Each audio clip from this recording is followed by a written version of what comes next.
In your practice, you do vitamin and mineral injections as well. And what scenarios are those recommended?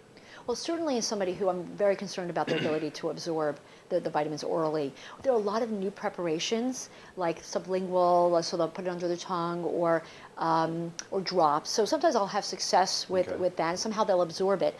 But if I have somebody who's really deficient, particularly in a lot of the B vitamins or magnesium, I know that if I can give it to them intravenously, it's going to get into their system. And I'll do a series of them while we're trying to get them to absorb the oral preparation and get their gut healed, so that can be very helpful.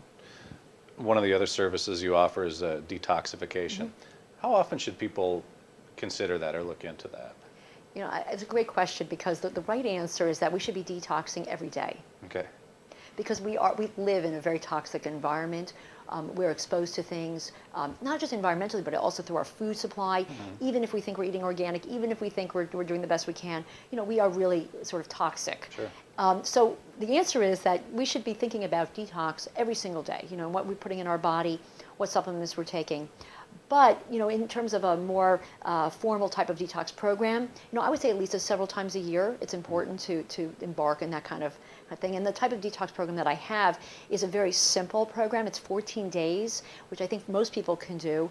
And people are allowed to eat. They are allowed to sort of live while restricting some of the things that they shouldn't be having. So it's a very doable thing and can be very helpful. So I would say at least 2 or 3 times a year it might be very helpful for people.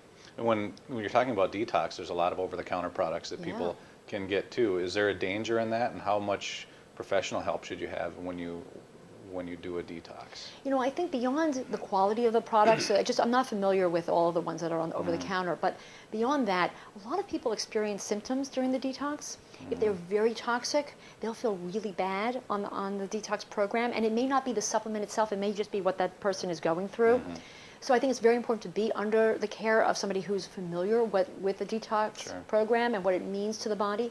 And so I have detox groups that I do, but I also have to individualize it, because I know that there's some people who will not be able to do it the way that everyone else is going to do it.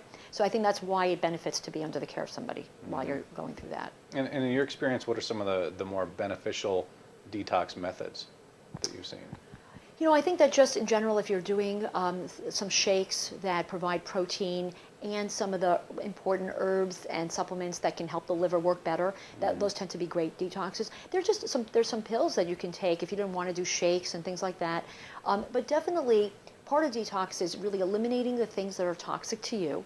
And a lot of that are the foods that we're eating. So even though gluten may not affect everybody, we do think that gluten affects a lot of people. So eliminating certain foods like gluten, dairy, at least part of my detox, we eliminate a lot of these foods that tend to be a little bit more allergenic to the person, a little bit more stimulating of their immune system. So any kind of detox can happen any day if people just avoid some of these foods that can be causing these problems. You know, we touched on some of the things that can happen if you try to do it yourself, a detox. There are a lot of over-the-counter pills that you can take for a liver detox. What are some of the symptoms or possible negative signs that people might experience when they try something like that?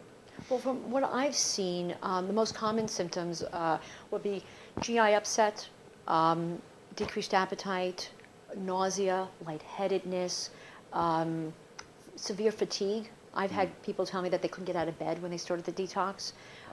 So those are the most common things. I've seen joint pain also, fogginess, inability to concentrate, difficulty sleeping. Yeah, many symptoms.